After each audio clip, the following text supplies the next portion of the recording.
Welcome to exam M. मैं मोहम्मद सालिक रिजा और आज हम लोग WBTET 2017 में पूछे गए इंग्लिश के क्वेश्चंस को सॉल्व करेंगे, जिससे हमें ये अंदाजा हो जाएगा कि क्वेश्चंस किस तरह का आता है। चाहे एग्जाम कोई भी हो, उसके PYQ को सॉल्व करना बहुत ही इंपॉर्टेंट होता है। पहला क्वेश्चन है, mark correctly the antonym of the following word. Sporadic. Sporadic के माने होता है कभी कभार। इसका हमें एंटोनिम्स बताना है। एंटोनिम्स यानी ऑपोजिट वर्ड। स्पोरेडिक का ऑपोजिट वर्ड क्या होता है? स्पोरेडिक का ऑपोजिट होता है कंटिन्यूअस। नेक्स्ट स्लाइड में इन चारों ऑप्शंस का मीनिंग दिया गया है, आप इसे अच्छे से याद कर ले, जो बहुत ही ज्यादा इंपॉर्टेंट है। अगला सवाल, mark correctly the antonym of the following word.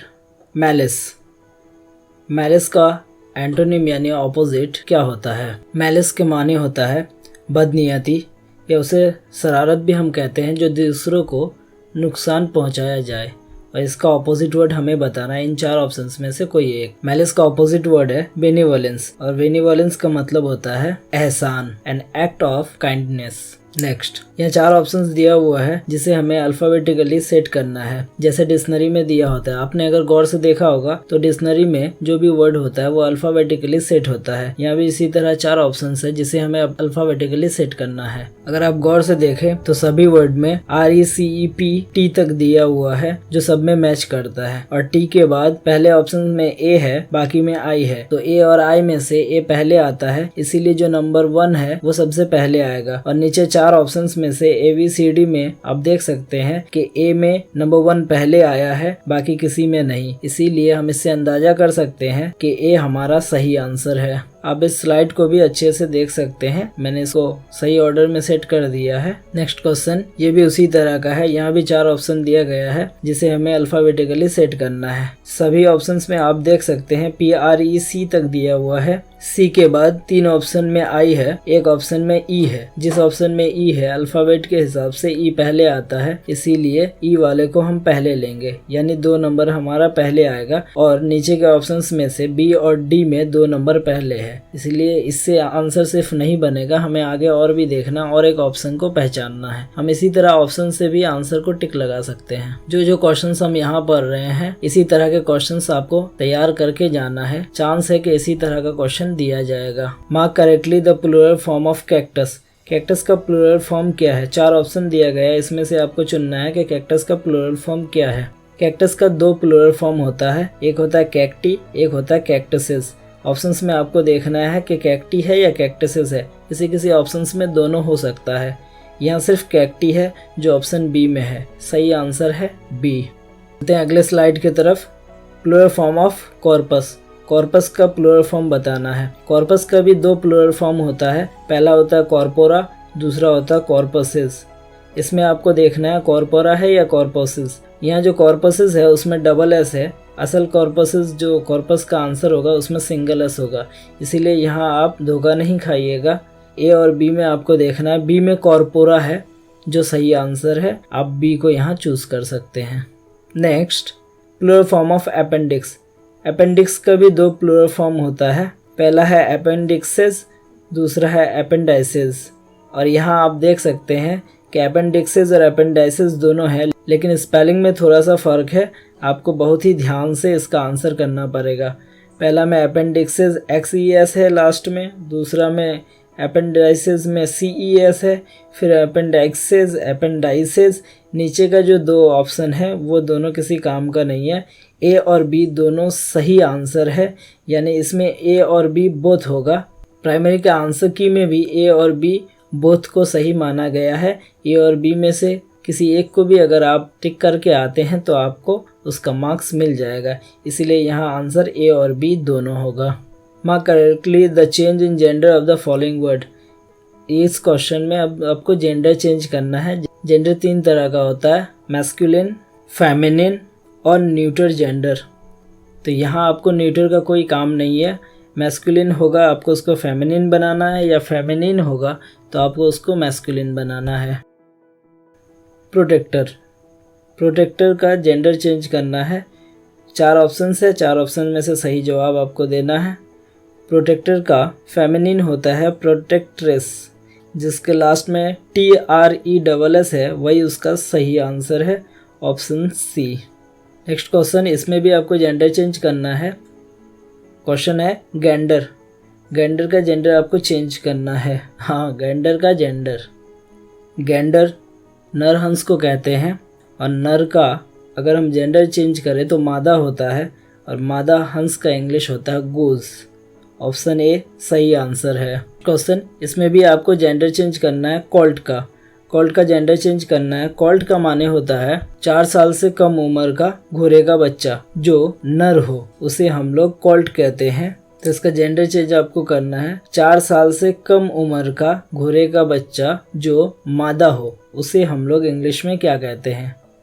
उसे हम इंग्लिश में फिली कहते हैं। इसलिए ऑप्शन सी हमारा सही जवाब है। कंसेंटेंस का सिनोनिम्स बताना है। सिनोनिम्स का माने होता है सेम मीनिंग वाला वर्ड। इसमें से एक ऐसा वर्ड चुनना है जिसका मीनिंग कंसेंटेंस के मीनिंग के बराबर हो। और कंसेंटेंस के माने होता है दयानतदार, मेहनती, ईमानदार। 4 ऑप्शन में से आपको अगर इनमें से किसी माने का भी वर्ड मिलता है तो उसका सही जवाब होगा। इसका सही आंसर है स्क्रूपुलस। इसके माने भी ईमानदार होता है। अगला सवाल, mark correctly the synonym of the following word. Abhor. Abhor का सिनोनिम बताना है।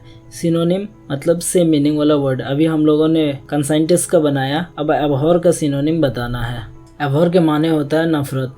इन 4 वर्ड्स में से आपको बताना है कि किसके माने नफरत होता है। सिंप्लिसिटी, बोस्ट, एब्स्ट्रैक्ट या डिटेस्ट। ऑप्शन डी सही आंसर है, डिटेस्ट। डिटेस्ट के माने भी होता है नफरत। अगला क्वेश्चन, ये ग्रामर का क्वेश्चन है। खाली जगह को आपको भरना है। If I dash a bird I would fly. 4 options दिया हुआ है, इसमें से आपको किसी एक को यहाँ बैठाना है। ये एक ट्रिकी क्वेश्चन है, इसके लिए आपको ग्रामर का रूल्स जानना बहुत ज़रूरी होता है। यहाँ खाली जगह में वर्ब बैठेगा।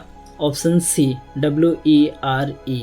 अगर किसी जुमले से हम अपनी ख्वाहिश का इजहार करते हैं जो अनरियल और कंडीशनल हो, यानी जो सिर्फ हमारे ख्यालों में होता है या जिसे हम पूरा करना चाहते हैं लेकिन वो पूरा करना नामुमकिन होता है, ऐसे जुमलों के लिए हम सब्जेक्ट के बाद, सिंगुलर सब्जेक्ट के बाद वर्ब का इस्तेमाल कर सकते हैं। जबकि सिंगुलर सब्जेक्ट के बाद वर्ब का इस्तेमाल नहीं होता है, लेकिन ऐसे कंडीशन में हम कर सकते हैं। या इंग्लिश में हम देखें तो अगर किसी सेंटेंस में विश, इफ, एज इफ या एज दाउ का इस्तेमाल किया गया हो तो इसमें हम लोग सिंगुलर सब्जेक्ट के बाद वर्ब का इस्तेमाल करते हैं।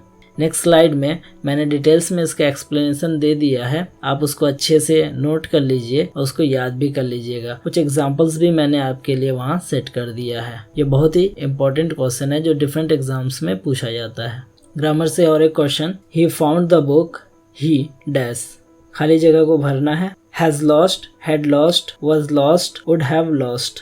सही आंसर होगा had lost, ऑप्शन बी। इसका भी फॉर्मूला और डिटेल्स मैंने नेक्स्ट स्लाइड में दे दिया है, आप यहाँ से इसे अच्छे से देख लीजिएगा। Next, hardly had the girl dash writing when the teacher collected her answer script। खाली जगह को भरना है, इसमें भी 4 ऑप्शन है। नेक्स्ट स्लाइड में आप देखिएगा कि हार्डली स्कैर्सली के बाद had आता है, फिर सब्जेक्ट, फिर verb 3, उसके बाद अदर वर्ड, और जो खाली जगह है वो verb 3 का जगह खाली है। पूरे ऑप्शंस में आपको एक ही verb 3 मिलेगा जो ऑप्शन सी में है, फिनिश्ड। इसीलिए हम लोग वहाँ फिनिश्ड बैठाएंगे। सही आंसर ऑप्शन सी।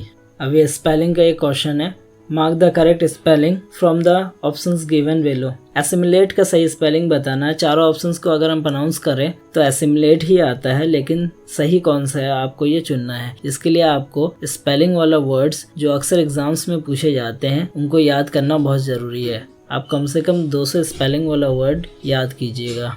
एसिमिलेट का सही स्पेलिंग होता है ASSIMILATE, एसिमिलेट, जो ऑप्शन ए में है।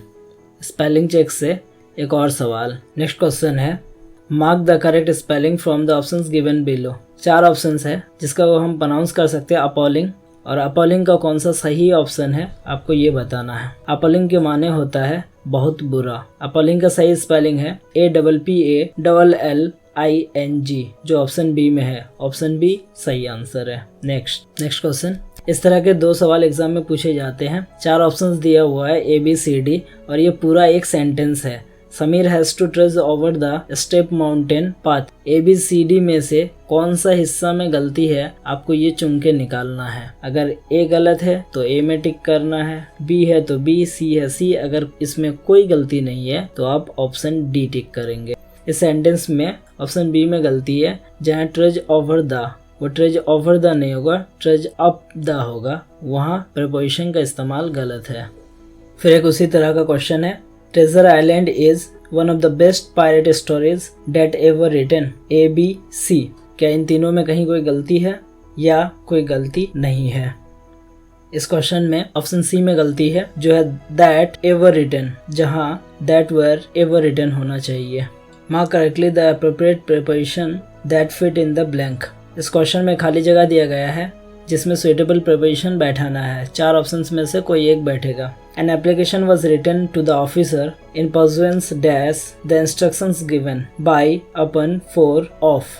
हम लोग अक्सर इन परसुएंस के साथ ऑफ का इस्तेमाल करते हैं, इसीलिए ऑप्शन डी सही आंसर होगा। अगला सवाल, यहाँ पर भी खाली जगह में सही प्रीपोजिशन का इस्तेमाल करना है। The distance of the school dash the railway station is 2 kilometre. इस क्वेश्चन में डिस्टेंस का बात कहा जा रहा है कि स्कूल से रेलवे स्टेशन की दूरी 2 किलोमीटर है। आप लोग जानते हैं कि यहाँ हम लोग फ्रॉम का इस्तेमाल करेंगे। यहाँ हम 2 जगह के बीच की दूरी को बता रहे हैं, इसीलिए हम लोग यहाँ फ्रॉम का इस्तेमाल करते हैं। अगला सवाल, ये सवाल भी स्पेलिंग टेस्ट से है। यहाँ 4 ऑप्शंस है जिसको हम प्रोनाउंस करेंगे रिजुवेनेट। रिजुवेनेट का सही स्पेलिंग आपको बताना है। रिजुवेनेट का माने होता है दोबारा जवान होना या बनना। रिजुवेनेट का सही स्पेलिंग बताना है। 4 ऑप्शन है, उसको ध्यान से देखिएगा। अगर 4 ऑप्शंस को पढ़े तो चारों का प्रोनाउंस सेम होता है, रिजुवेनेट। सही आंसर होगा REJUVENATE,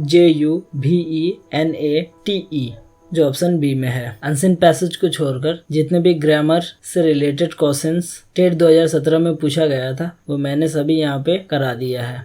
आई होप कि आपको हमारा ये क्लास पसंद आया होगा। बहुत जल्द मिलेंगे फिर एक नया वीडियो के साथ। बाय।